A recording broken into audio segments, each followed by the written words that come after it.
Here. No, I'm not at all. But it's gonna come, whether I'm ready or not.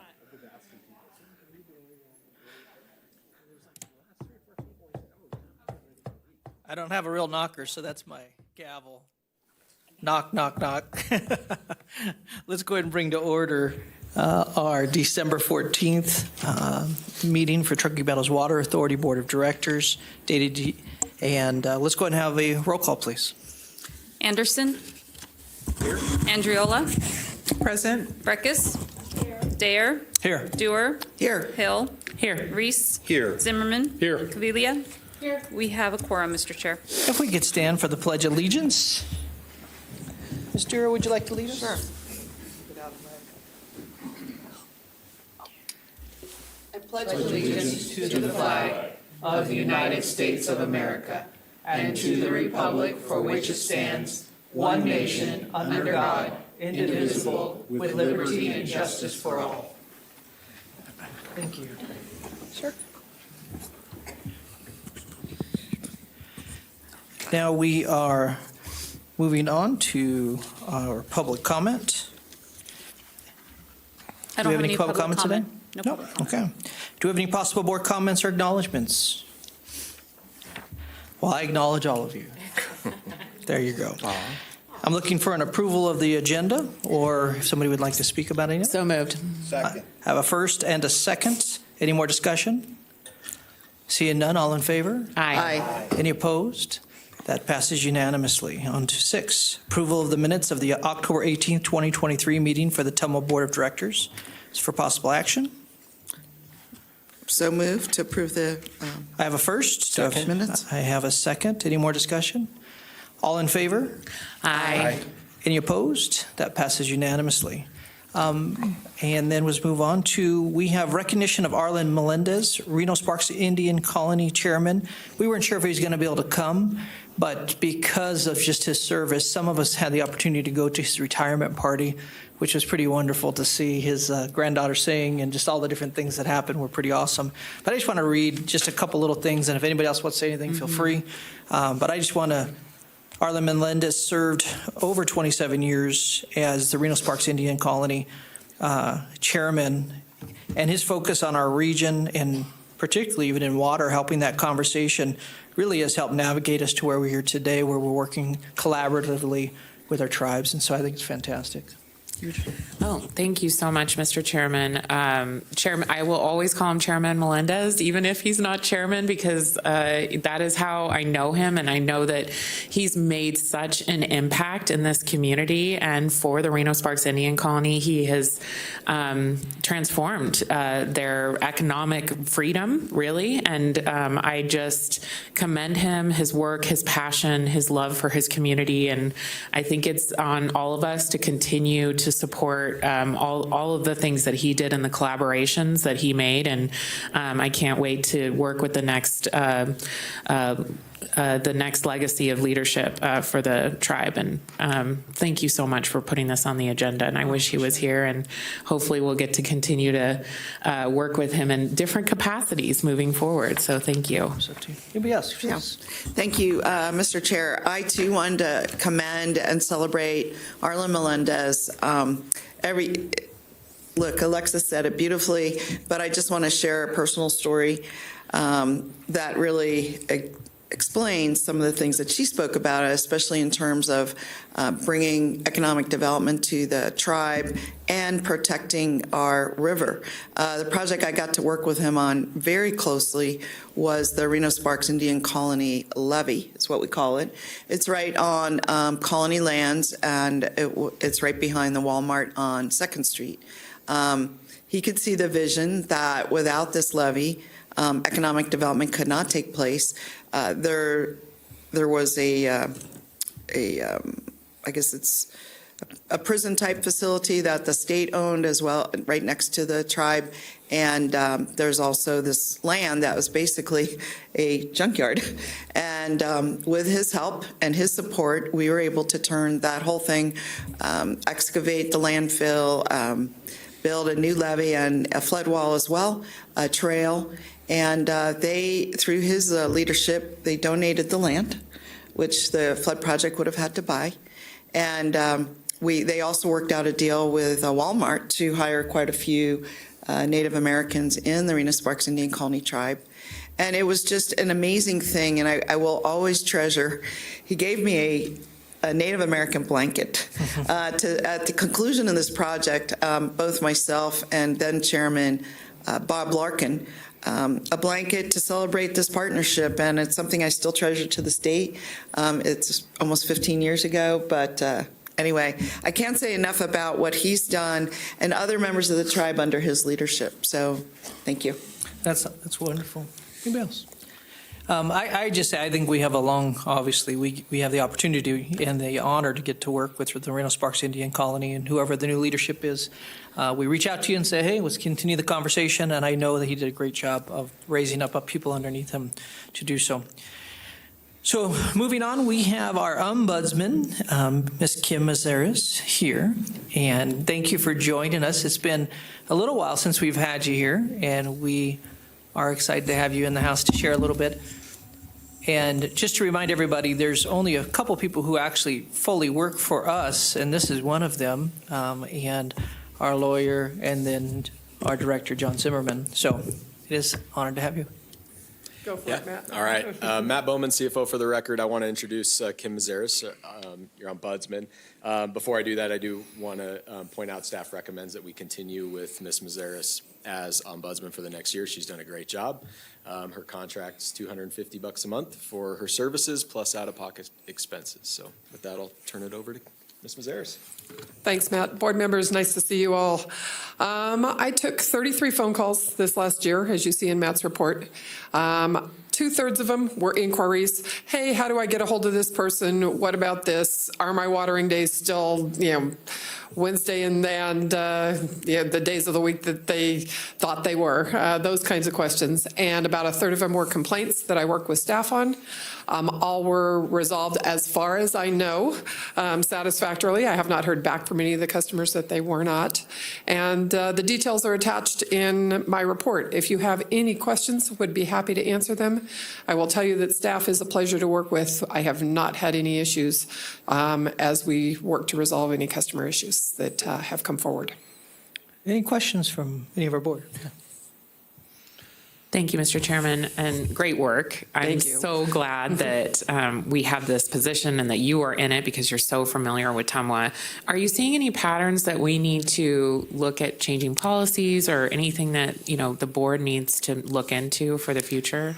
And you had asked that in my first meeting here about a year ago, asked me to look out for that. And I will tell you, the one thing I've noticed, and General Manager Zimmerman and I have talked about it, is claims issues have been, I'll say, rocky at times. And it has to do not with staff, but with insurance companies. And I will tell you, I have a personal bias. I've fought insurance companies a couple of times in my life and have had trouble with them. And when TMWA turns a claim over to the insurance company has every intent, I believe, to not pay that claim. And so TMWA has to push on them to get it to happen. And they've done that in the a couple cases I've had that have involved claims. And so I know General Manager Zimmerman is working with staff on, is there a better way to do this? And that's probably the one area that I've had concerns over. We've had a couple of call center hiccups where phone calls have been dropped, that kind of thing. But when I apprised the customer service manager, Marcy Westlake, of that, she was already aware. They were working on it. Those were the only things that I have noted. Okay, great. Well, thank you so much for your work. You bet. Thank you, Mr. Chair. First of all, thank you for the excellent work. I will say I didn't totally understand the rate. Seems incredibly low, and I'm just being fair. So I don't know where we can do this, Mr. Chairman, but we've got to adjust that. It's just not correct. So I don't know the answer to that, or if how we're allowed to talk about all this at this moment. So yeah, I would defer to Council Cavilia, but I believe we're styled for approval or actually direction to have me renegotiate a contract with Ms. Mazzara. So I think in that realm, you could direct me to That would be my increase that. direction then. We've got to do better by the folks that are doing well by our organization, and that's just not acceptable to me. So. Well, with the motion, I believe that's a motion. I'll second then, but I want to say something else. Motion and a second, more discussion? Yeah, I wanted to say how thrilled I am, Kim, to have you in this role. You are incredibly well suited to it and very knowledgeable. And a question I had was, in your experience in these 33 calls, have you, do most come in the day, I assume? Do any come in night? I was wondering. Great question. I don't think I've got any at night. I've surprised some people by calling them back at 7:30 or 8 o'clock at night. The phone literally sits on the desk in my office. I'll check it at minimum once a day for voicemails. I don't carry it with me all day long. I have not had any in the middle of the night. It's on. If it rings, it will get answered if we had a problem going in the middle of the night. But most are coming during the day. And I will tell you that most seem to be from elderly folks who are confused about getting through to the call center, that kind of thing. There's been maybe a third to a half have been those type of customers, which are just a joy to deal with. It's very fun to help them out, but none at night. Okay. And then I guess I was wondering too, how do they find you? Is the number posted on our website? On the website and on the bill insert. So every month it's on the bill insert and it's on the customer newsletter that goes out as well in email form.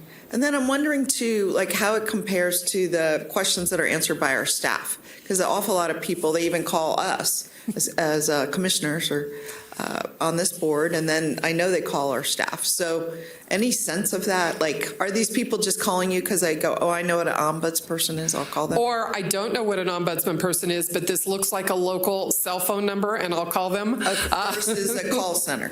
Versus a call center that I'll get a representative that may or may not know how to answer my question. Now, I will tell you that every question that I have gotten could have been handled by staff.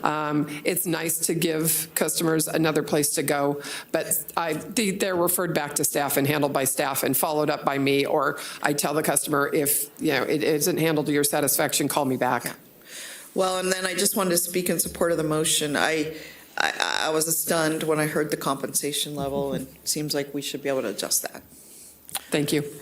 So thank you so much, and I would just final discussion from me, your expertise and what you bring from working for TMWA for so long and then continuing. Thank you so much. And with that said, there's a motion on the floor and a second. All in favor? Aye. Any opposed? Well, thank you. That passes unanimously. Thank you. You understand your march in order, sir? Very good. Okay, we are moving on to presentation on Middle Truckee River Watershed Forest Partnership progress and Ladybug Project update. Kara Steelan and Dan Elvey, National Forest Foundation. Come on down. Oh, thank you. Great. Good morning, Board of Directors. Kara Steelan for the record. I'm here today with Dan Elvey, who is the California Program Manager for the Tahoe area for the National Forest Foundation. And we're here to provide a brief update on progress for the Middle Truckee River Watershed Forest Partnership. So I'm going to kind of start things off and then hand it over to Dan, who has some more details for you. So this is just a brief recap, but if you recall, a memorandum of understanding was signed by us and these 4 other entities in the fall of 2022 to increase the pace and scale of forest management work in the Middle Truckee River watershed on U.S. Forest Service lands. And as you can see, the Tahoe National Forest manages 260,000 acres of land in the Middle Truckee River watershed, and that's where the Truckee River and all of our reservoirs are located, and they're all in or near U.S. Forest Service lands. So this includes our partnership goals, which were also in the MOU that you've seen. They're listed here, and the intent is really to complete multi-benefit projects that support the goals of all of the partners involved. And TMWA is involved to proactively prevent the potential implications of a large-scale wildfire on water quality and or storage capacity, as many other water utilities throughout the West have experienced in recent years. So getting into a little bit more detail, we have been working over the past year or so on developing a 10-year vegetation management plan, which will be finalized in the next few weeks. By the end of this year, we have a final draft going around between the partners. The plan will include specific project descriptions, challenges and opportunities, project selection methods, and cost estimates for planning and implementation. We're targeting over 60,000 acres of forest treatment over the next 10 years. As you can see here on the map, it shows the distribution of projects. They kind of look like arbitrary dots on this map, but we spent over a year looking at fire modeling, ecological modeling, and water quality modeling to select these project locations as a group. And all these projects will include ecologically based mechanical and hand thinning work in the forest, restoration work, prescribed burning, and invasive species removal. And the goal, again, is to create a healthy functioning ecosystem that is more resilient to fire. And then here you can see the project status. This is actually pulled from the website that's listed here. We've developed a website as a partnership. It's truckeyforest.org, also available at the QR code. And you can see that we've got projects that are currently being implemented and ones that are planned for implementation in the next year. And so today we're going to focus on more specifically on mostly the Ladybug project, since in March 2022, the board approved $500,000 to be allocated to the project to fill a funding gap. And so the project's made great progress this year, and I'm going to pass it over to Dan, who's overseeing the implementation of the project, to discuss the project successes, and then also discuss some exciting grant funding that's been awarded to the partnership. Awesome. Pleasure to be here. Thanks. Good to see y'all. So I'm going to talk about the Ladybug Project. First off, I'm Dan Alvey, California Program Manager for the Tahoe area with the National Forest Foundation. The mission of the National Forest Foundation is to bring people together to protect and enhance our national forests and grasslands. And the Ladybug is a great project where we're doing that. So the Ladybug Project is a joint Forest Service National Forest Foundation project. The Forest Service led the environmental planning, the NEPA planning, and all of the marking and cruising for the project, and then handed it off to National Forest Foundation, and we are handling all the implementation of that project and oversight. So in field season 2023, the focus was addressing surface fuels and also mastication within some of the plantation units.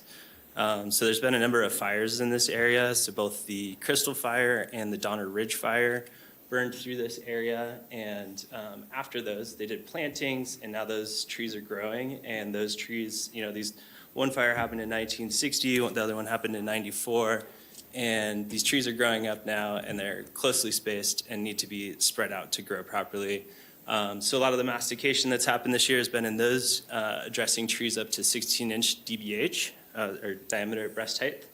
And I'm going to go forward here so you guys can see the masticator that they use to do that. So if you see this big excavator there and that large masticating head, it's a specialized masticator that they actually use to get those larger DBH trees. It's generally you'd only masticate up to 10 inches, but in this case, there's very little value in these trees. From a timber perspective, so they're masticating them with this larger equipment. So let me go back here. In addition to this, in the units that will be having timber removal, this year they went in ahead of time and did mastication of the smaller diameter trees, so 10 inches and below, and also brush that's in there, and that's really to address that fuels issue. And all of these treatments are really breaking up the continuity of fuels that would let a wildfire burn through the area. So that's really what happened in 2023, and we treated 465 total acres. Of that, 308 were those larger diameter acres that take a lot of time to treat. So total cost of that work so far has been just over $700,000. And then in field season 24 and 25, we're going to be focused on doing the actual timber harvest, Again, this timber is being removed to meet spacing targets. So again, helping the forest not have a continuity of fuels and really helping it grow correctly. And the idea is we're mitigating wildfire risk in these areas. So in this one, I'll just show you, so you can, all those blue rings that you see on the trees there, those are the ones that are marked for removal. If you look at the forest floor here, you can see that there's no brush really left in these areas. That's been masticated. That brush will come back in a few years, but the idea is that we're just, knocking it back to really reduce the, mitigate wildfire risk. For the record, I looked up mastication. It means to chew it up.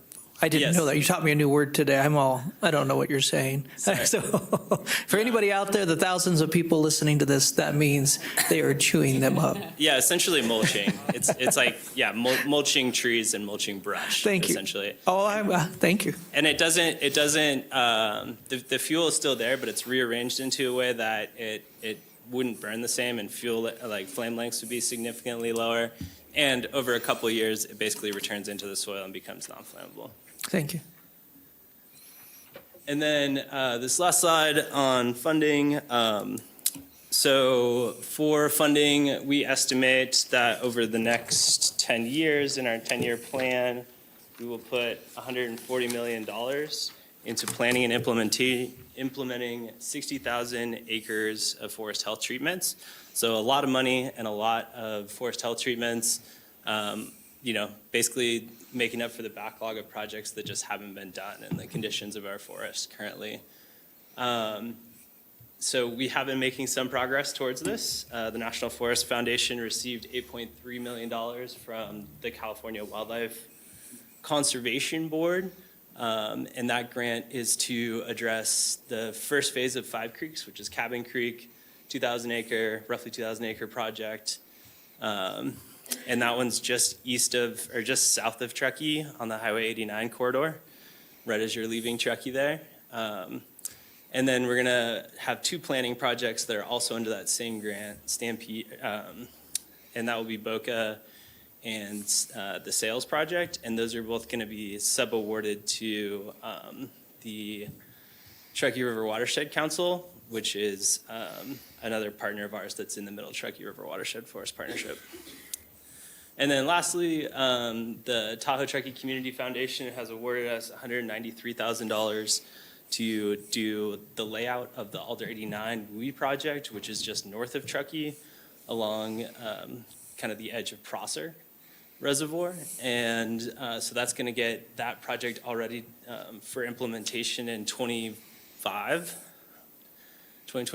and then also some funding for targeted grazing on the Big Jack East project. And this is really a pilot project to see how we can use targeted grazing to address fuels in the WUI defense zone, so coming right up to private property as an alternative to mastication. Oh, not the last slide. We added another one. We added a little summary slide. Cara Steeland again for the record. So I just wanted to provide a brief summary and kind of talk about our next steps as a partnership. So there have been some really innovative solutions over the past year since the partnership was established for funding and actual implementation on the ground.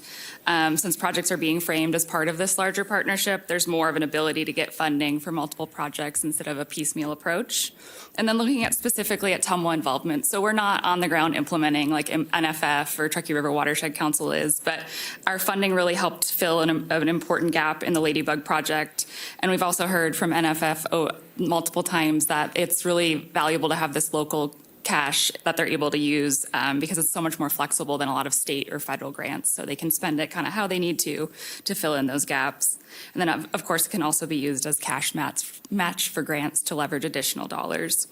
And then in terms of TMWA involvement, it's also been really helpful with some of the grants that are existing now. There's kind of a more of an emphasis on broader impacts and not necessarily just forest health, but with our involvement as a water utility, they can see that there's broader, benefits for our community and our drinking water supplies. So over the next year, as we finalize our plan and look at funding opportunities, we really want to expand public and agency knowledge about the partnership. So we're kind of coming up with some outreach strategies. And then, of course, we'll continue planning and implementing projects and seeking funding for future planning and implementation. So thank you so much for providing support for the Ladybug Project. As you can see, it's underway and great things are happening out on the ground. So it's been a really successful partnership so far. Thank you both. Your question? Just to add, Mr. Chair, if I may, this is, continuing TMWA's tradition of being proactive and innovative, but it's also not something that's only TMWA's doing. There are a lot of other Western water utilities that are doing this, and I just want to mention that Cara has spent a tremendous amount of time and energy on this project. She's really taken ownership of it. She's reached out to entities like Denver Water, which you could imagine are also looking at the similar issues, and also the Salt River Project down in Phoenix. So she's being very, very diligent and really taking ownership of this initiative. So I just wanted to add that before you ask questions. Very good. Any questions? Yes.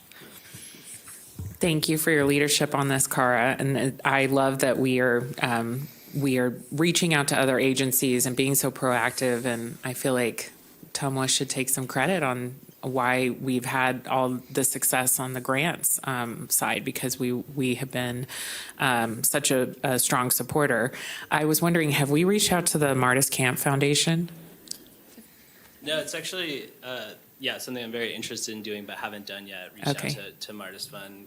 We have primarily worked with the community, like the Tahoe Truckee Community Foundation. Sure. We should definitely tap into Martis Fund. I think they're interested in the type of work we're doing, so. Absolutely. Something we should do. Yeah, and then the Parasol Foundation could be another opportunity as well. But let me know if you need any connections on that. But great work, so thank you. Thank you, Director Hill. Yeah, we are discussing creating some sort of at least preliminary funding plan too, where we can identify additional foundations and agencies to reach out to. So those are great suggestions. Great. Thanks. I want to thank you both for the work that you guys are doing. I mean, sometimes partnerships don't go so well, but this one is fantastic to see the work that's being accomplished and the funding that's being provided, that it's not all the burden on one group. Mm-hmm. And it's just so exciting to see all the work that's being done in that watershed. So thank you very much for everything. My one question I have is, there was a time, probably about 2 years ago, I think it was 2 years ago, Senator Cortez Masto spoke about notification technology, cameras, and things they were doing. Does that include anything we're a part of, or is that something very different? Yeah, so our focus is really on the efforts for prevention rather than efforts on suppression. Understood. And detection. That is very important, and there are groups that are focused on that. That's mostly like private industry space. I don't know if any really like nonprofits and things that are working in that, but definitely important and part of the equation, but not something this group is addressing directly. No worries. Thank you so much. Appreciate it. And I don't believe this is not stylized for action, just a report. Thank you so much. Thanks for being here. Thanks for teaching us new words. Discussion and action on adoption of resolution number 321, a resolution to approve the annual comprehensive financial report for fiscal year ended June 30th, 2023. Sophia Cardinal. You can pull that down. I know, I'm so short. How do I do No, this? you're perfect. How's that? There you go. Can you hear me all right? That's better. All right. Good morning, members of the board. For the record, I'm Sophie Cardinal, TMWA's financial controller. As the agenda states, this item is the presentation of the fiscal year 23 annual comprehensive financial report, which we call ACFR for short. Note that I don't have a PowerPoint presentation for this, so please just direct your attention to the staff report itself. In the summary section, I've outlined the background of our ACFR process. The gist is that Nevada revised statute requires TMWA to prepare financial statements and report them in our ACFR, have the ACFR audited by certified public accountants, present the ACFR and the audit results to you, our board members, submit everything to the State Department of Taxation, and then make it all available to the public. TMWA's fiscal year 23 ACFR is over 100 pages of solid information. It includes management's discussion and analysis, our financial statements, disclosures, and stats. It's the culmination and the summary of all the quarterly reports that Matt gave you over the fiscal year. Page 2 of the staff report gives a summary of the key financial performance figures. It's December now, so I know that these numbers are already stale. In fact, Matt will be presenting Q1's results for the new fiscal year 2 right after this. But still, this gives you a quick idea of where we ended up in June.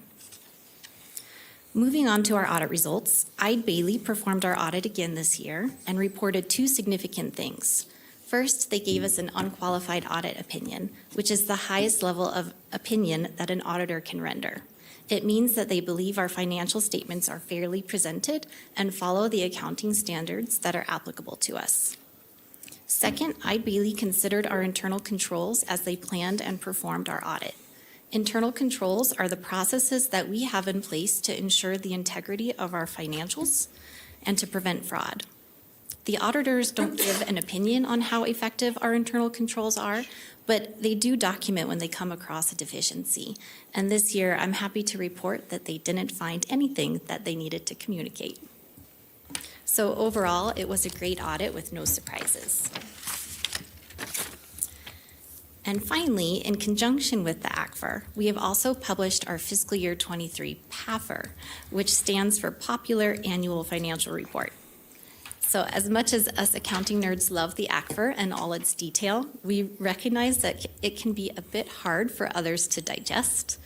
The PAFR is a 17-page document that highlights the essential elements of the ACFR, and it presents them in a manner that's easier to understand and is more visually pleasing. Our intent with the PAFR is to increase transparency, accountability, and communication with the people who care about what we're doing financially. So I hope you guys enjoy it. Okay, I'm wrapping up now. While I have the privilege of presenting to you today, I want you to know the names of the people who contributed to these efforts. Matt Bowman, Anna Rodriguez, Sandra Tozy, Veronica Galindo, Mindy Stewart, Sean Stoddard, Peter Kelly, Robert Charpentier, and from good standing, our communications vendor, Cammie and Marlene. TMWA is really lucky to have such dedicated and talented people. So the recommended motion, which covers the ACFR only, not the PAFR, is back at the top of page 1. But of course, I'm happy to answer any questions you may have first. Any questions, please, Ms. Burkus? Yeah, thank you. Congratulations to you and the team on a clean audit. Thank you. It's always good news. I had a few questions. I read the AFCR in, how I read them, Thank which you. is, some years more than less, but this year I did okay, I think. And note number 6, and I'm sorry I don't have a page number to reference because I took screenshots off of my iPad and it didn't seem to capture the page. But the notes on leases, is that a new GASB report? Oh, thanks. Is that a new GASB requirement that you denote leases? Thank you for the question. Yes, so this note specifically relates to GASB number 87, which was new last year. So we Okay. implemented it in fiscal year 2022. This was a required disclosure from that GASB. So this is the second year that we've presented it. Okay, maybe, and my comment on that, and just for people, it denotes leases. And each one says, TMWA is in agreement to lease a portion of its facilities to a third party. I'd like to know who that party was. Leases are a little bit of a sensitive issue for me. At my home jurisdiction, our city manager believes he has the authority to make leases. So I don't even know sometimes who's leasing a property at the city of Reno, and they'll tell me they, do this or that on Reno property. And I don't think that authority was granted by the council. Maybe it could be read in other ways. I think here you rely upon, or do you bring them to us? I can't remember. Because you have GM delegated authority from the board, correct? GM authority for leases, not sales. But I think to answer your question on who these lessees are, they're mainly cell phone companies who use our facilities, our tank sites that are high up on the side. Okay. But each one, if you read note 6, has a pretty chunky paragraph. And I think if you're going to have a chunky paragraph, you should state to a private telecommunications standard. GASB makes you have the leases. The reader is asking for who and the nature of, And so I just, that's a comment of someone who is not in the CPA world, but reads them. And I think essentially they are for people like us who are in the accountability. That's my feedback. Thank you. I will discuss that with the auditors. so I Okay, appreciate sounds the great. feedback. And then the next one was a screenshot. I apologize, I don't have the page, but on long-term debt. And that's always something, we should all be keeping a good eye on. And we've had, as someone who came on to governing body when, we were dealing with auction rate security meltdowns, it's, the instruments are always really front and center to me. And there's a reference in here about how, our tax-exempt commercial paper holdings, but there was a statement in here saying how there's authority granted to defease so much more or to, and I'm sorry, I should have been looking at it. I was reading kind of later last night.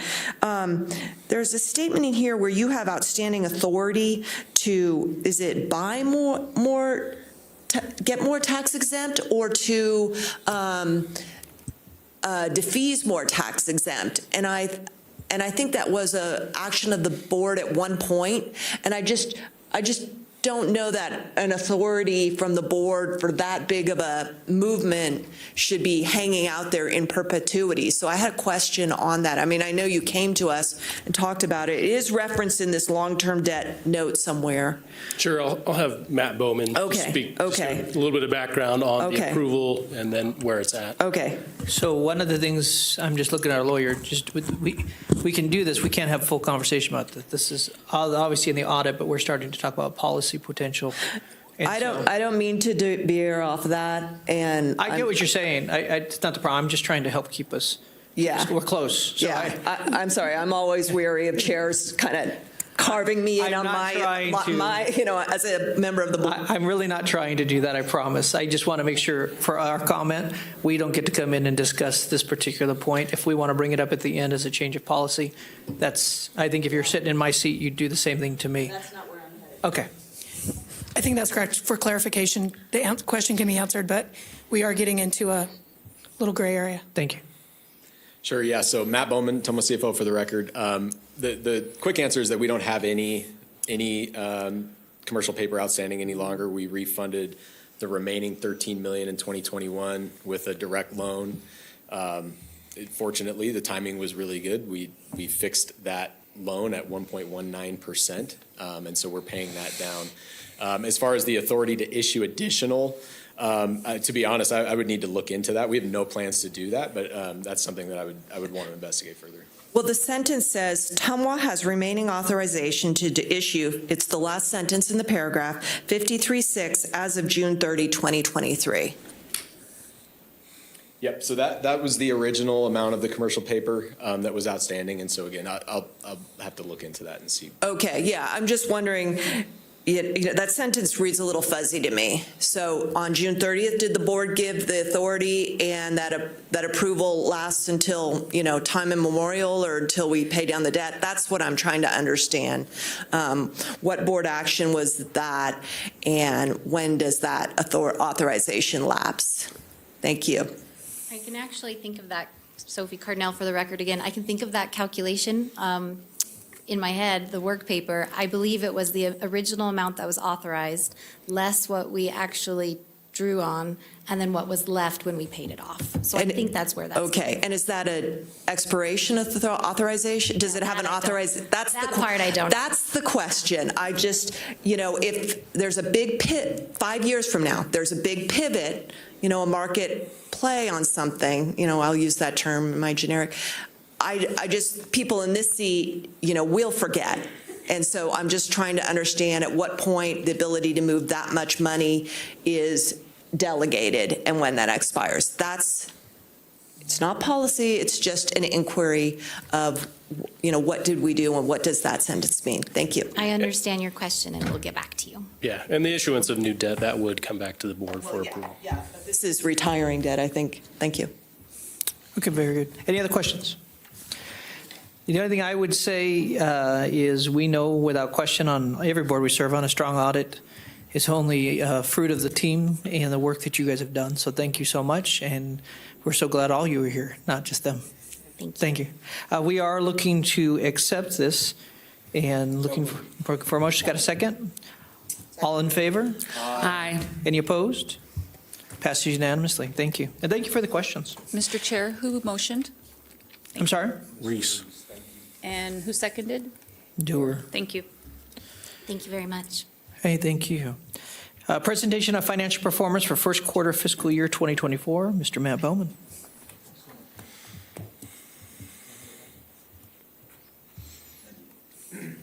Do not steal that man's pen. This is my favorite. Bad idea.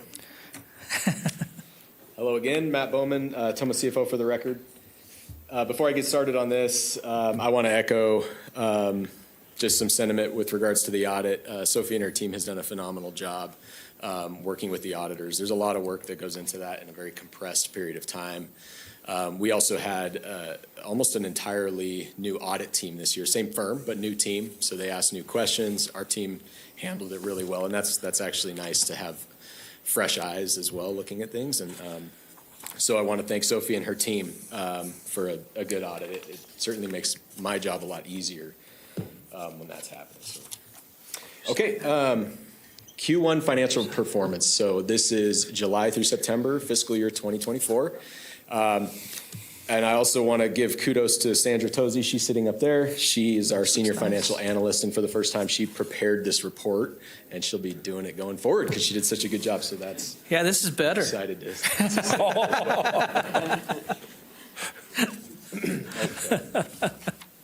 So a couple of takeaways on the first quarter. You can see this staff report looks like it always does. So I present this each quarter. And the first page of it, you can see overall change in net position or net income. We're lower than budget by about $3.3 million. Nothing to be overly concerned with at this point. That's due to lower operating revenue, lower operating expense, and a little bit higher capital contributions, mainly connection fees, which drove that. So I want to dive into operating revenue first. It's on the second page. And this is really what's kind of driving the variance, I think, for the most part. You can see the first line of that table is our charges for water sales. That's the majority of our operating revenue, as you know. We're almost $3.5 million lower in the first quarter. Really what drove that was lower demand, lower consumption. I was hopeful, I think, going into the first quarter because I think it stopped raining on June 30th, and then we went into July, and I'm thinking people are going to turn on their sprinklers. It just didn't really happen. And so we saw some continued lower demand. People didn't have to water their grass, which is good for them, right? Because then they don't have to pay for the water. But that does affect our revenue. Overall in the quarter, it was a relatively mild quarter, a little more precipitation than average. And so that kind of lingered through, and that's really what drove the demand down to create that budget variance, about $3.5 million, which is that's a pretty sizable budget variance for one quarter, larger than what we've seen in the years I've been here. It kind of continued from, if you'll recall, the fourth quarter of last fiscal year. We really kind of saw the same thing. It was a product of that. Year over year, you can see it's about 2% lower, and kind of the math on that is we had about 4% lower production if we look at things on the production side and we track that. Bill Houck prepares a report and sends it out, and we look at that. And we were about 4% lower in the quarter, year over year on production. So we had a 2.5% rate increase back in May of 2023. So you add that to that 4%, and you get about the 2% reduction year over year. So that's kind of the biggest thing here to point out is certainly lower water sales during the first quarter. I think this variance, it remains to be seen what will happen in the second quarter, third quarter, fourth quarter. But I'm not overly concerned at this point. And so on the good news front, operating expenses were lower than budget, so that's good. You'll recall last year was a challenging year with inflation. While inflation, as I'm sure you all know, is still high, it's come down. We're not seeing deflation necessarily, but we budgeted for that correctly, and that's we're staying under budget there. No surprises on operating expenses. We'll go now to page 5, which is capital contributions. Just to point out that we're a little bit over budget on our connection fee revenue, so we still have some connection fees coming in the door, a little over budget there. That's the top table of that page. The lower table is year over year. You can see we're a little bit lower than budget there on our cash connection fees, but nothing too major to point out there. Last thing I'll point out on the last page of the report is capital spending. We spent $10.5 million during the quarter, and our cash position is about $11 million lower than it was at the beginning of the fiscal year. Not uncommon to have a reduction in our cash during this quarter, although because of the lower water revenue, it is a little more than what we would normally see, but still in good shape, meeting all of our requirements, all of our reserves, all of our minimum cash reserves are in good shape at this point. And I don't foresee any problems throughout the rest of the year, but again, we're only one quarter in, so keeping an eye on things. With that, I'll take any questions, not an action item. Any questions? Please, Ms. Breckus. Yeah, thank you. I brought this up, I think, last quarter. I'm really struggling to understand, and it seems like the best reporting of all places is in this budget. What's going on with the American Flat APW? Because obviously it's not problematic, but it's twisting our budget. Okay, you can't read this and not say, we plan one thing and something else is happening. So I'm trying to understand what is happening. Sure. And I'm not getting answers when I ask over in Reno. And I just don't understand. I mean, how do we feel about it from our perspective as having a partner and they're not moving forward? And I know there's money over at Reno because I see the cash and balance in the sewer fund. So what is going on from your perspective? Sure, yeah, and I'll go back to the capital contributions page, and I think that's what you're referring to, Ms. Breckus, and the last line there is related to the American Flat project. The way that works is TMWA will expend funds for the project and then receive reimbursement under the ILA for 70% from the City of Reno the following quarter. So the City of Reno is complying with the ILA, no problem there. Yeah. There just hasn't been funding. There hasn't been as much funding spent on the project to date. The timelines, it's very early on within that project, and so we just hit 30% design, working towards the next phase. And so the project just hasn't progressed as quickly. It doesn't affect us on the cash side because the money's not going out. Yeah. In this report, you can see it's not coming in, but on our balance sheet, you would also see that our asset is not growing. And on our cash flow statement, it doesn't have an impact. So financially, not an impact. Just with the timelines of the project, it's just not behind where we estimated it would be for the project. Yeah, but the signs to me are, are you going into 30 design on a project that's going to be so slowed, you're going to have to go into redesign because you're not getting there, or are you completely hung up on big other factors, which, we do have a seat at the table on that. I'm just not getting the information, and maybe we need to put it here and understand what's going on. But it's very glaring here. Are you, as you go in to build the budget for next year, what are you thinking? Are you thinking you're going to be, as rosy or thoughtful that you're going to be able to be spending that money, or are you going to push it out further, do you think? I think it'll push out further. Let the record show that Ms. Hill left. I just want to make sure. Okay. So, I'm sorry. Go ahead. It'll certainly push out from where it is in this budget, which this budget, was really prepared March, April of last year. Yeah. So pretty dated, and so it will Okay. push out. Okay, thank you. Is there any other comment? Question? Okay. With that said, we are looking for, this is just a report.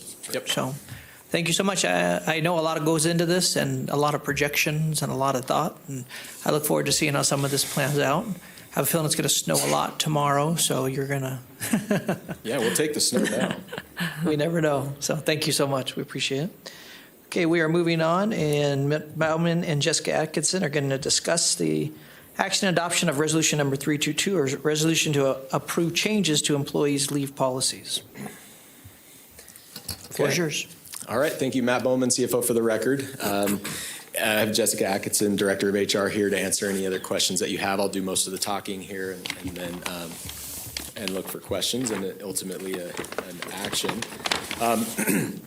So for TMWA's MPAT employees, those are our non-bargaining unit employees, we are recommending replacing the existing TMWA-funded short-term disability plan with a sick leave plan. So currently, MPAT employees do not have a sick leave bank, but instead they have access to TMWA-funded short-term disability. That's been in place really since the beginning.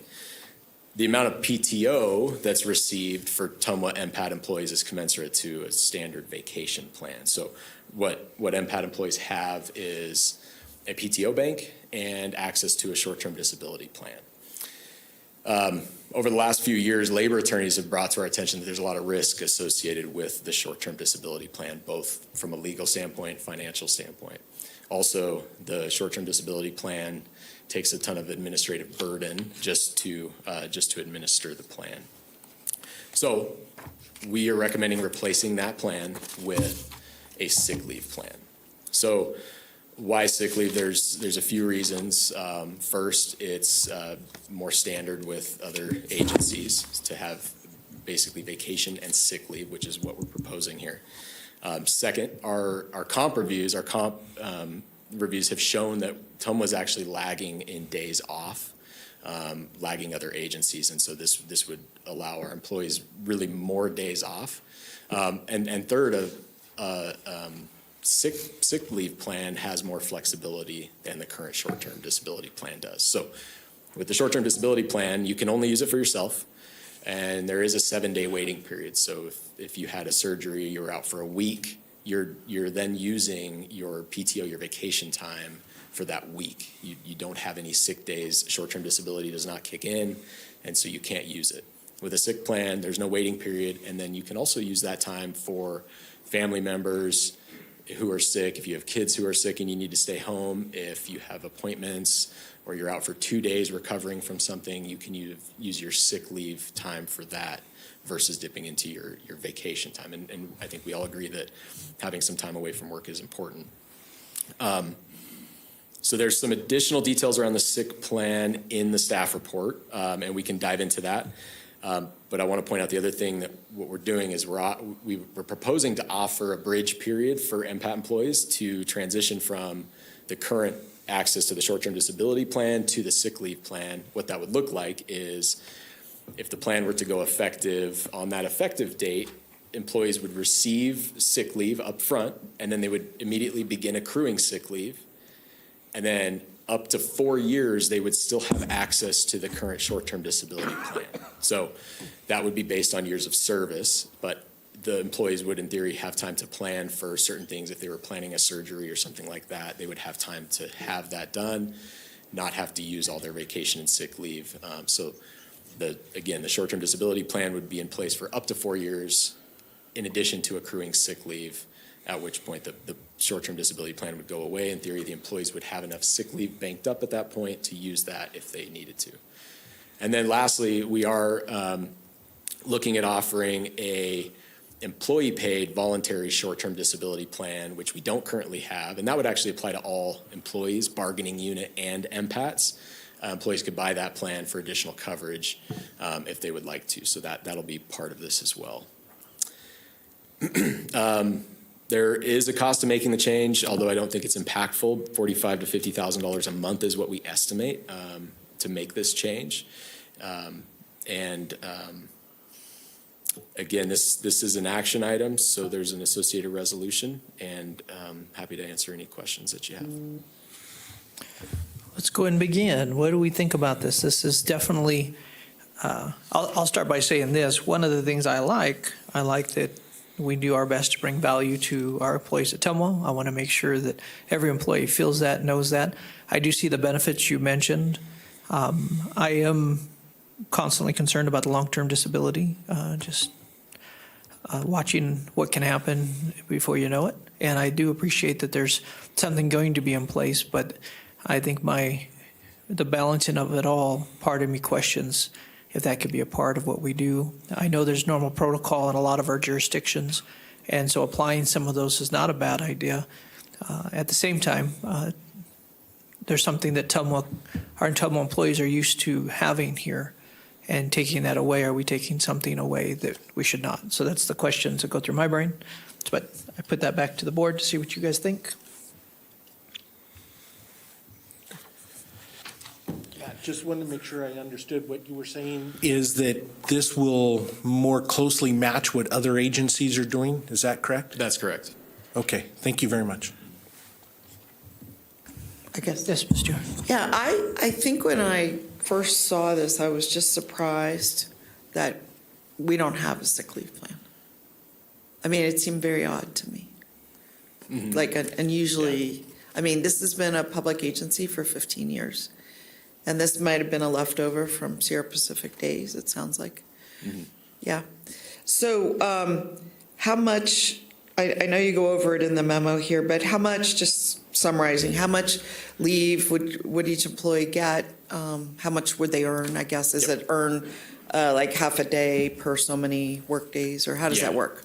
Yes, so if the plan were to become effective on day one, employees would receive 120 hours of sick leave, 15 days, and then immediately they would begin accruing sick leave as well. So that initial infusion is to just kind of get the balance there, and then they would begin accruing at a rate of 120 hours per year, which is 4 and some odd hours per pay period.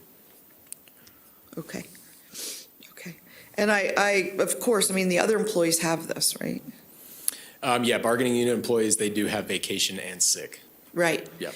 And I mean, it's almost, I almost feel like I'm in an antiquated world even talking about this, because people have had sick leave for so long to support their family, themselves, medical appointments, for example. It just seems that odd that we're here, but I'm glad, I guess we're going to rectify it. One thing I guess I want to ask, a lot of times policies have incentives, so if you don't use your sick leave, you know, you might get 1 or 2 or 3 days of personal leave, or you might, I don't know, are you contemplating something like that too? Yeah, so the incentive to not just use all of your sick leave is that, first of all, it does roll over year to year, so you don't lose any of it year to year. Upon termination, if you've been employed for 10 years, there is a payout component to it. Now, you don't want to pay it all out, because then it incentivizes people to not use it, so pay some of it out. So what we're doing is any amount of hours accrued over 450 hours, so that's kind of the floor. Anything over that, you would be paid out half of the value of those hours. Okay. But up to a max of $25,000. Wow. At That's still a lot of money. separation. I mean, Yeah. well, so let me ask this. I mean, there's employees here that are in that category that have probably been here 5 years, 10 years even. Would they would immediately qualify, or is it at the start of this plan, or 10 years after? No, the start of this they would plan? immediately qualify. It would take them a few years to get to that $450 hour threshold. But yes, they would qualify. It's not 10 years from the start of the plan. It would be 10 years of employment. From their start. Yeah. I will say 25,000 seems like a tremendous amount of money, but it's just my feeling. I mean, we all have some incentives like that. It's usually, though, a pretty small percent of the time remaining when you're leaving, if you've been there a certain amount of time. So is that, I mean, have you compared that one aspect of this? I think we have, Jessica. I don't know To if you have others? that information. Maybe if you had I mean, like anything our else you wanted to jurisdictions add. that,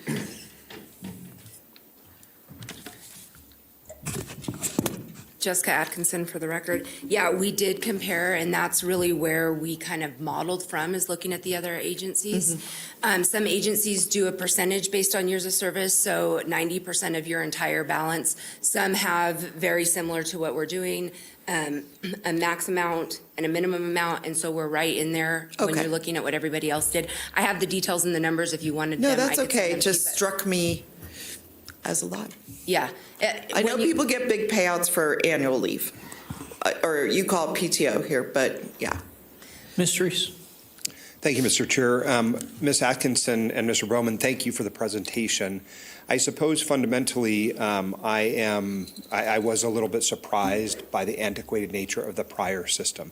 And that's because at our level, as we said on the board, we don't necessarily reach way down into the HR policies of any particular agency that we sit on. But of course, we have the benefit of sitting on a number of different boards and commissions. So I'm very thankful for your work in bringing this policy forward, and I do believe that the changes are necessary. In large part, and I'll share with my colleagues, that I think that, first of all, some of the nomenclature and the characterization of it as being disability related, or some of the ways in which it was described, did not make a lot of sense to me intuitively. I, of course, fundamentally believe that PTO should be as broad as necessary to cover all measure of things that it could be used for, right? We don't necessarily want people to think that sick time only means that they're physically ill, right? It also can be caring for an ill parent or a child. PTO covers kind of all measure of those things. Maybe they need to go early to catch a kid's game or something like that. So I want to make sure that the policy is broad enough to make the biggest impact for our employees, because as you've noted in the materials, when we don't have employee benefits packages that are broadly consistent across the region and that are not keeping up with other agencies, then you start losing people, or you can't either recruit them to come or they leave and go somewhere else. I think employees in 2023, 2024 are, they're demanding a lot of their employer, and I think rightfully so. We want people to be happy in the jobs that they're performing. And so in my mind, this is sort of like step one in the right direction. And as you continue to develop new policies across the broad range of spectrum of things that impact employees, please be thinking about ways in which we will benefit our employees, grow their success and health in the organization, and then therefore be kept longer term. Because the downside to not doing so, I think, is that as people leave organizations, we lose institutional knowledge. And as a result of that, you're really costing the organization more in the long term to keep, attract, retain people, when if we just make sure that we're keeping pace with the type of employee benefits that people have come to expect, I think we do that. Oftentimes, too, we're comparing sort of apples to oranges, because in the private sector, they have a whole different set of realities that oftentimes compensation schemes cannot entirely equate to or keep pace with. And so we have to be robust on the areas where we can. And I think one of those is in PTO-related policies. So thank you for the hard work, because, again, I'm not sure it's entirely perfect, but it's a move in the right direction. And long term, I just hope that we come to see PTO as really a broader avenue for making sure that it covers all the issues that arise in an employee's life. I appreciate those comments, and if the board approves this agenda item today, what we will be bringing back to the board is our administrative instruction A11, which is our leave administrative instruction, and that's where we would detail and spell out the terms of the sick leave as well as the PTO.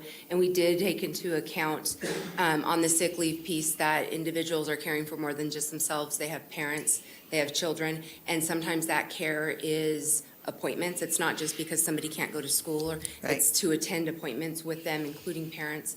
And then it also covers and addresses specifically preventative appointments for preventative care, as well as mental health and counseling appointments too. So that individuals understand that we really are supporting, through the use of this sick leave policy, their opportunity, whether it's them, their children, their parents, or their spouse, to have access to time off so that they can take care of those things. And maybe, Ms. Atkinson, if the chair would indulge me, I'll just ask a question based on what you've said, which is, how do you keep pace with best practices in the employee benefits world?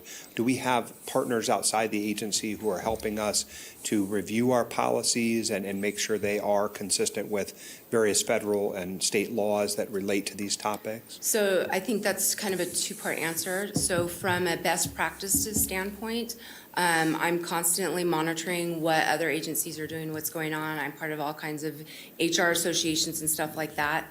And then from a legal perspective, yes, anytime we make any changes to our policies, we do have our counsel look at that and make sure, even before we bring it back to you next month, that process will have happened, so that you have assurance that it wasn't just our set of eyes on it, but also a legal set of eyes on it.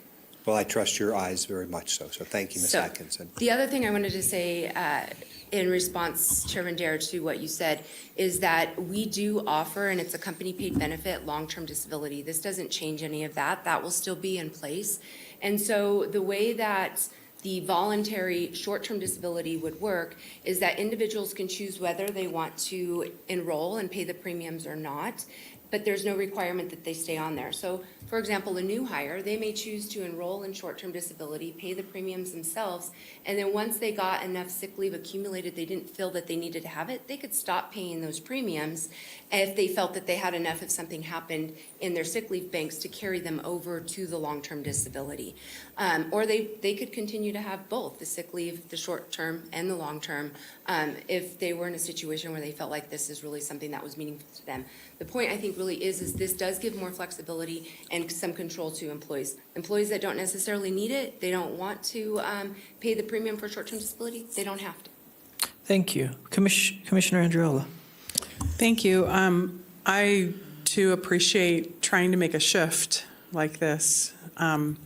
But I do want to echo the statements in terms of the flexibility, because everybody has different circumstances. And I think it's evident that when you have someone that is, blessed with not necessarily being ill, or maybe not even having the additional time that they would need to take off, there's that fine line of the flexibility and the penalty, and then the incentive sometimes for people to feel that they're losing something that they've earned.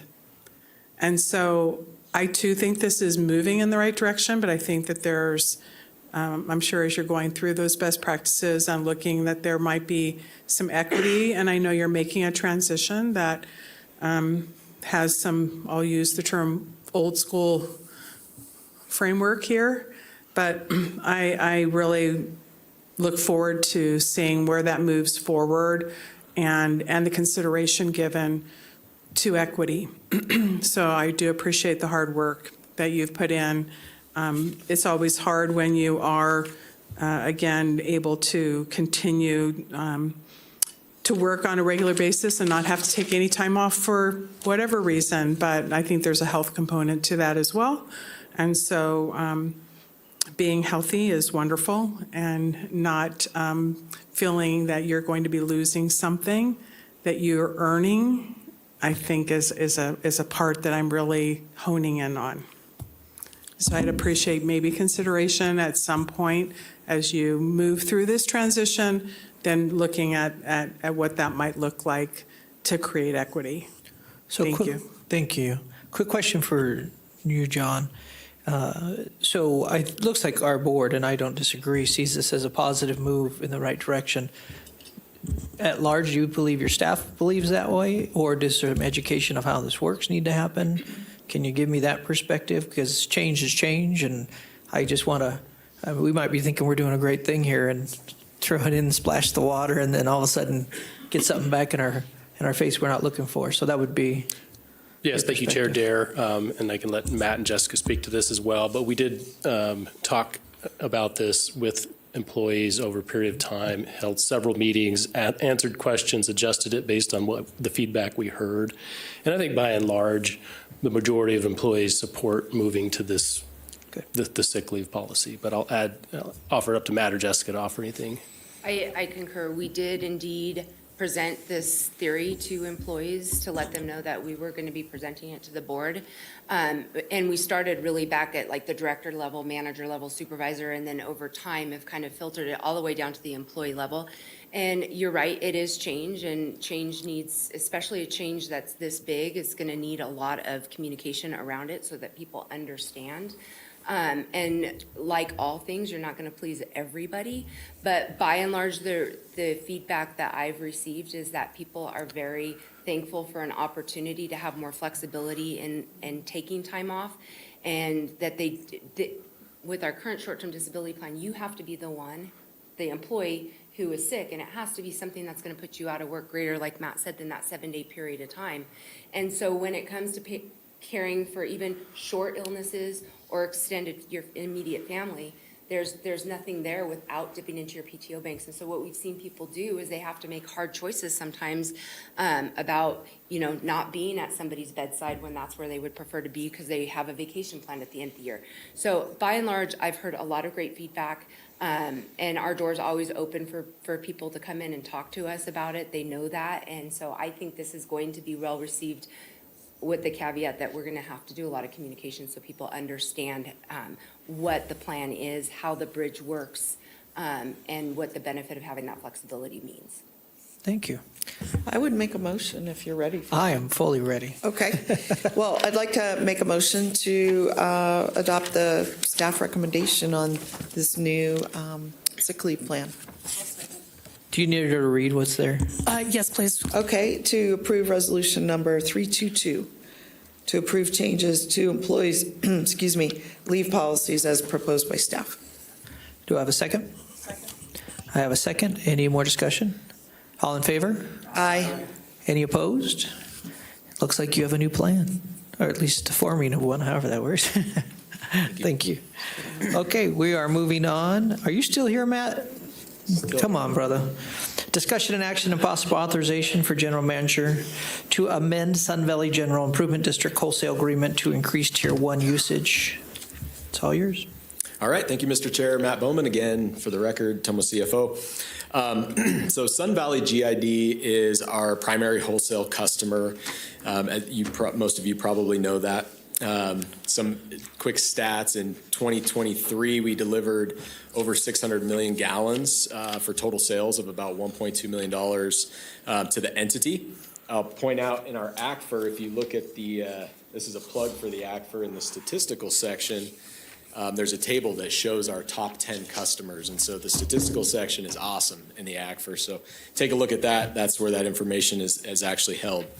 So we deliver this water under our rate schedule LVS, which is large volume service. That includes 2 tiers. The first tier is designed to reflect indoor water use at about 6,000 gallons for all customers.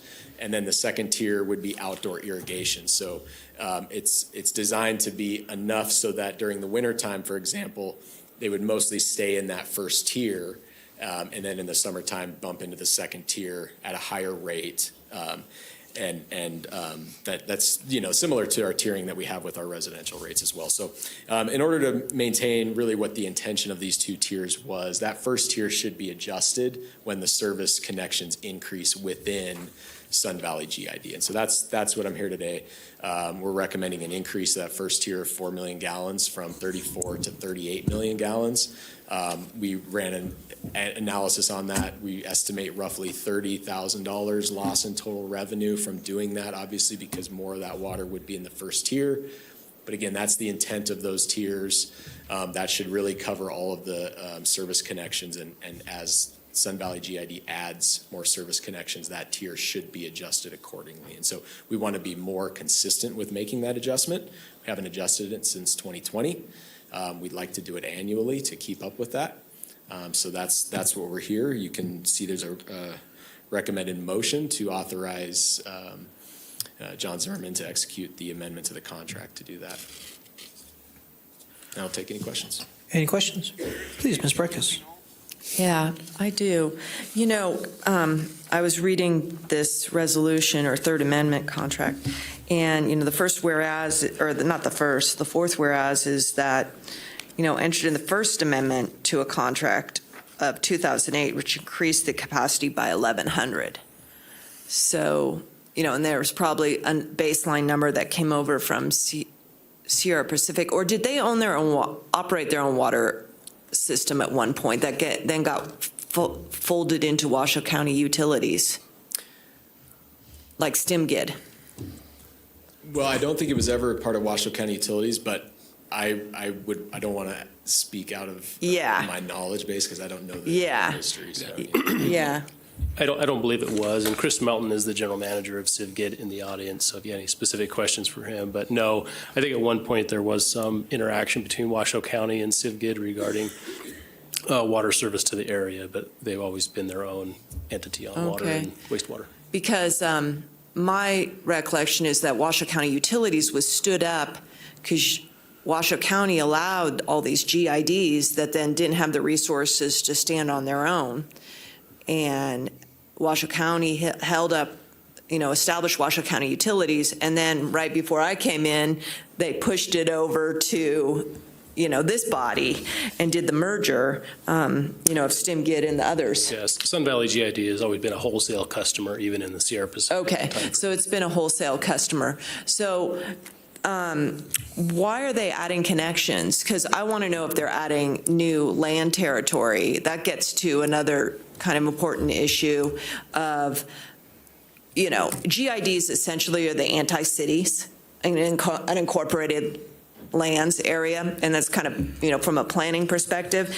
But so are they adding school districts, school sites, because some BLM land was de-annexed for school sites?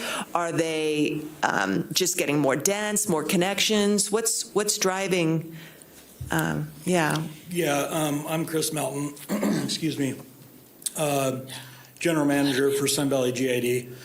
So we currently have a service territory. We were established in 1967.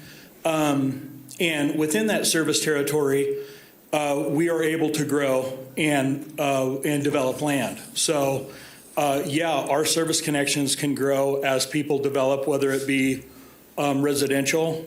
The latest was a school. Washoe County School District was a middle school, Desert Skies.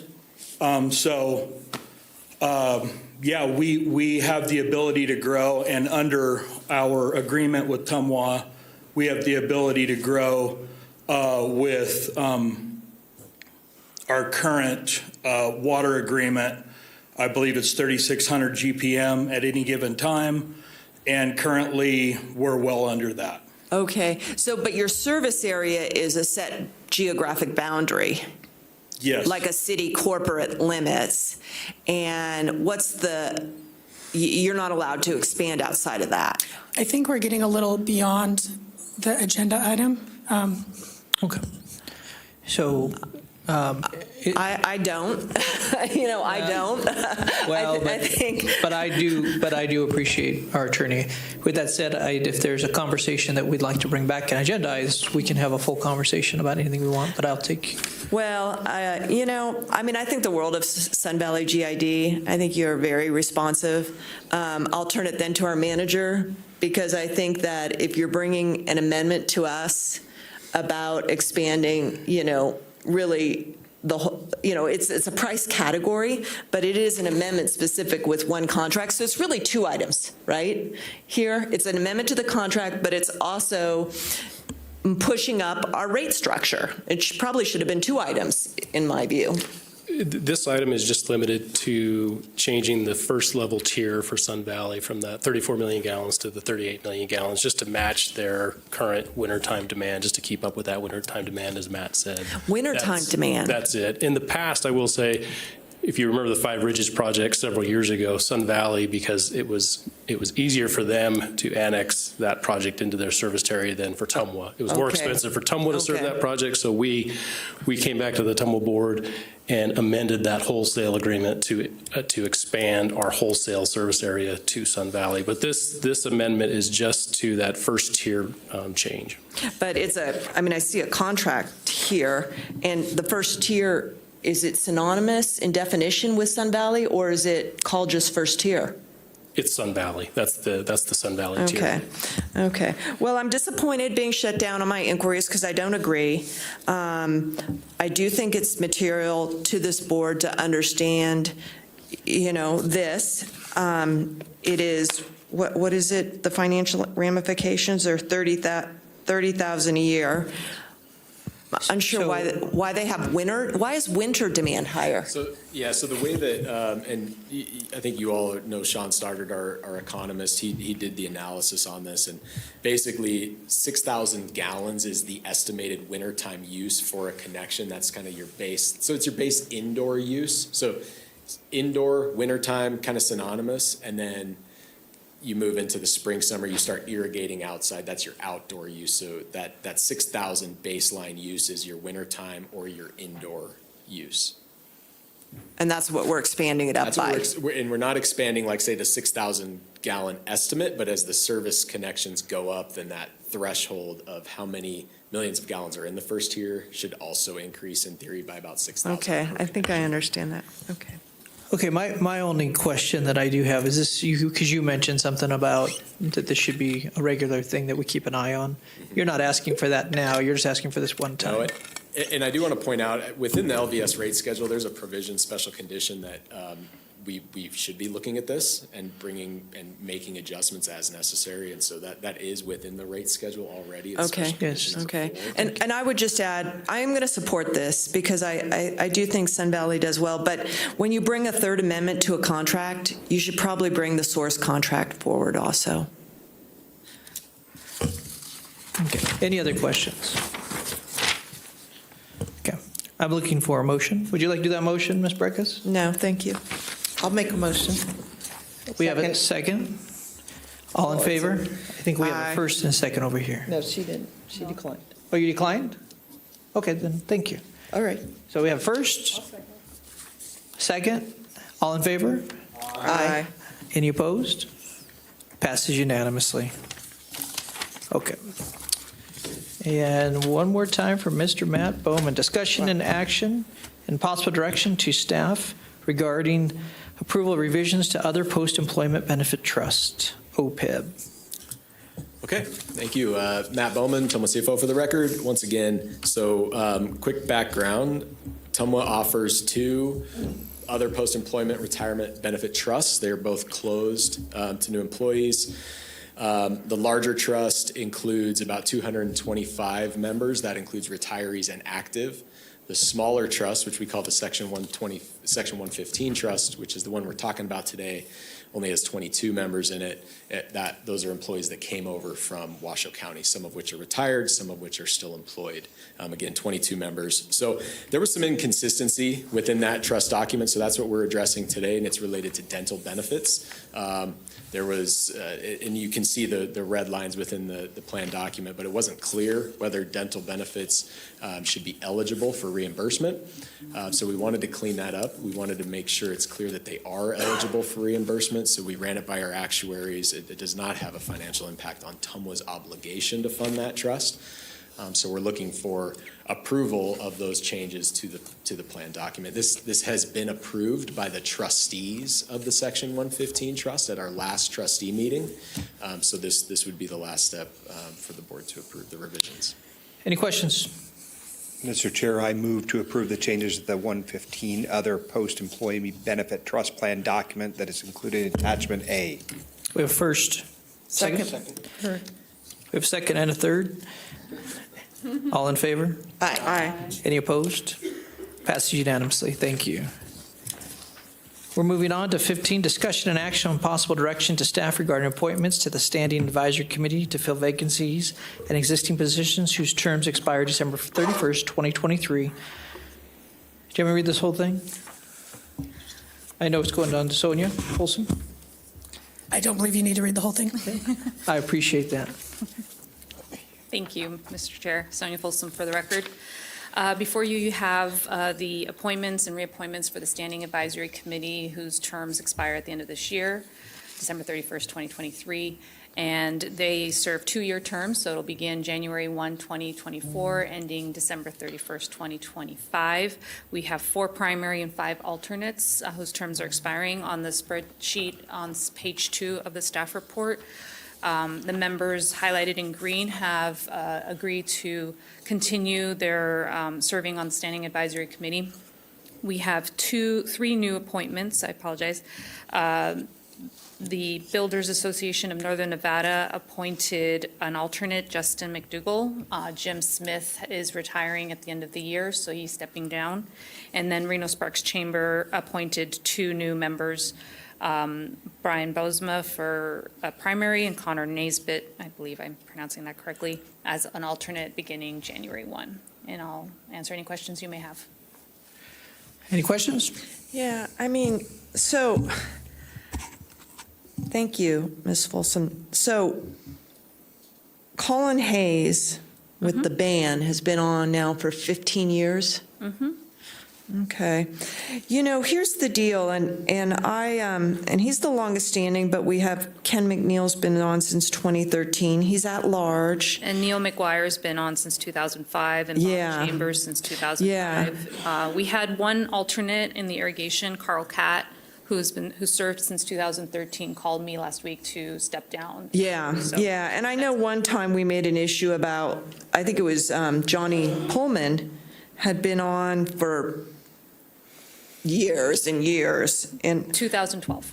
Where is her name? Where's her name? Oh, alternate. Yeah, but I think she'd been the representative for a long time.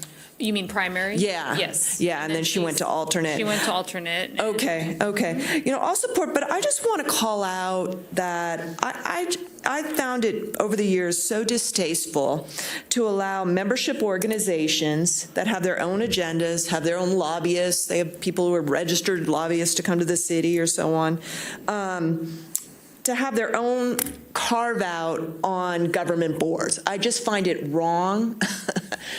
And, in particular, BAN and Reno Sparks Chamber, why not, another chamber or, another group? Why BAN? Why not another group? I would like, if we think about it in the next year, to look at this stand-up of carving out, and then not only that is, with these private groups, private organizations, political organizations, they have arms too.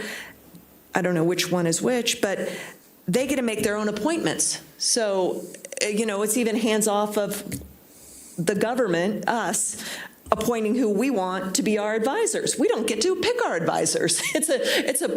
We are doing that, right? No. Well, I think Ms. Folsom said that the BAN said they're appointing Mr. Dougal. They appointed Mr. Dougal. They did, and it's the TMWA Board of Directors. To confirm. approve. Yeah. So anyway, that's just my point. I'll approve because I don't, I see it's the structure that we have, but it's always been distasteful to me to allow membership boards that also have lobbying arms have seats at the table. They have seats at the table. They should have seats at the table like anyone else who applies on their own name and recognition, not carved out slots on a government board. Thank you. That is a perspective. I think there's other perspectives on here. So anybody out there listening, that's a thought. I can tell you, I think some of this comes with a lot of expertise and different people who've been in the field for a long time, and we honor that as well. With that said, any other questions? Mr. Yes. Chair. Thank you so much. First of all, I have to start off by apologizing. I'm not entirely sure what the Standing Advisory Committee does. And so in the future, because I think that Ms. Breckus may be on to something fundamentally, although we often disagree about how to get there, I, for my part, think, although I'm happy to move forward today on this item, I think long-term what should come back is a greater understanding of what this advisory committee does for each of us and who are on it, in part because I do think that when people are on any particular advisory board for 10, 15, 20 years, I'm not sure we're getting what we need to have advice about it. Sometimes you get historical knowledge, and that's great, but other times I'd like to see us, like, why isn't there a tenant representative, for example, on this body? Or, and perhaps we also have changing social norms around what it means to have the kind of advisory committees that serve to advise us. So again, my first thing is I don't fully understand what it advises us to do, and therefore I'm hard-pressed to know whether or not we really do have enough representative folks to identify the issues that we're hoping that they might advise us on. For example, I see senior citizen on here. And I think that's fantastic. I do think knowing what that community has to offer in terms of their position on the things that we do, whether it's rate increases that may impact them very differently than other groups. But I need longer term to understand better what the impact of these folks is on our organization. So I think we'll just make that an agenda item in the future, that we'll come back and we'll have a little bit of more understanding on what it is, who they are, and then what it is. And I mean, one thing, there are some groups that you have even so long they can serve, and that's something to talk about. But I do think there's a balance in that conversation that needs to be had, but that's something that we all together get to decide as a unit. So we'll bring that up at the end. Okay? Cool. Very good. Any other questions regarding our advisory board? Oh, yeah. You're going to make a motion? I'll second. So I have a first and a second. Any other discussion? All in favor? Aye. Any opposed? Passed unanimously. Let it be said that Miss Commissioner Hill is back in the house. Thank you. Very good. We're moving on to discussion and action on scheduling regular board meeting dates and times for the calendar year of 2024. Ms. Sonia Folsom. Thank you, Chair. Sonia Folsom for the record. Before you, you have the 2024 meeting calendar for the TMWA Board of Directors. We've tried to stay consistent with the third Wednesday of the month at 10 a.m. at Sparks Council Chambers. However, highlighted in blue are 3 dates that conflict with Sparks Council Chambers, and Reno Council meetings. Therefore, we moved it to Thursday, and they will be held here. The Thursday, May 23rd meeting, again, a conflict with Reno Council meeting, so we moved it to Thursday at Sparks.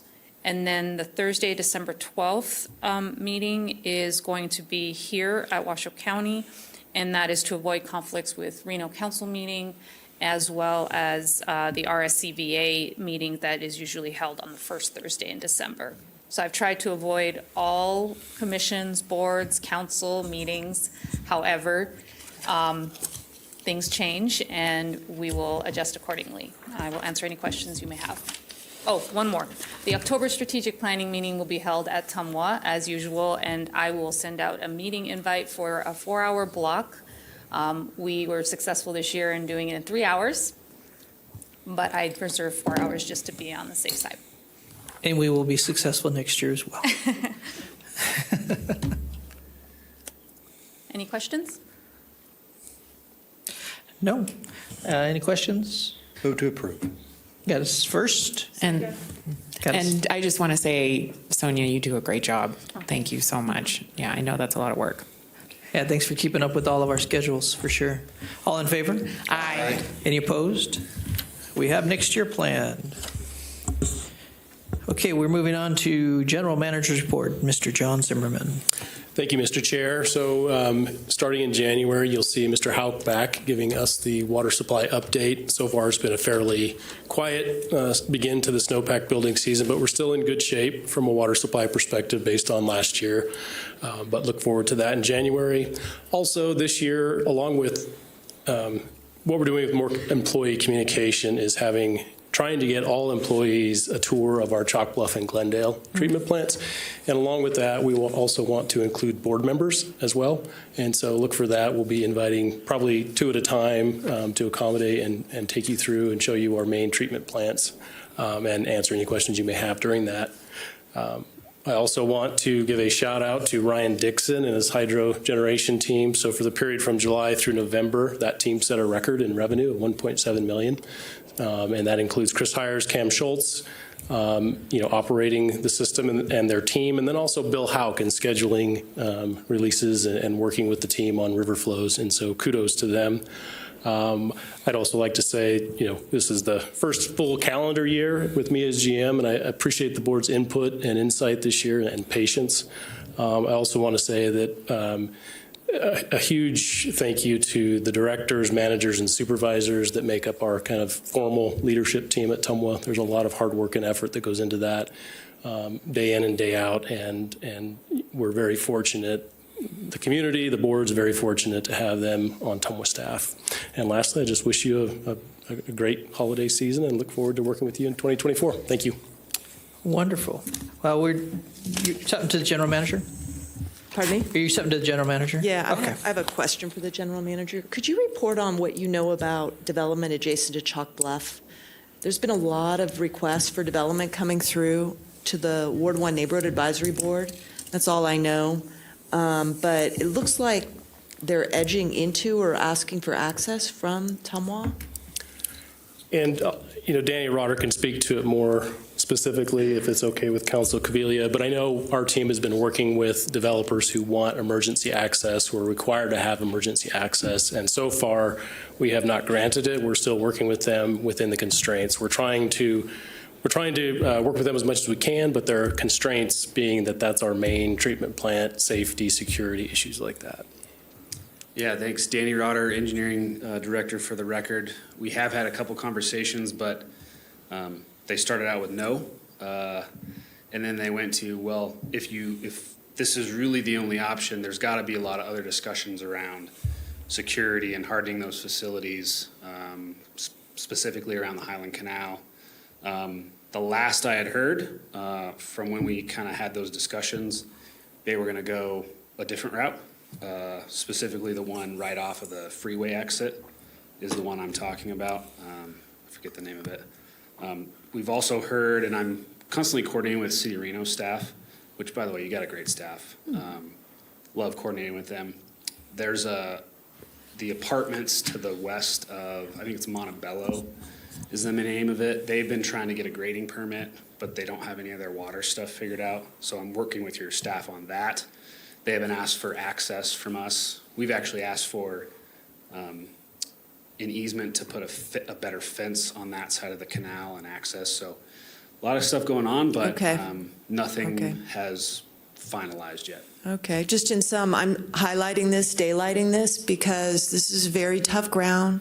It's very isolated. It's piecemeal. Reno doesn't have a neighborhood planning program where they've taken the public interest, so everyone's fighting their own interests. And I want to be very sure that there's no political pressure onto our staff to protect our asset, because political pressure does get involved in these large land deals in this region, and I want to just share that very clearly, my perspective. Thank you. Thank you, Danny.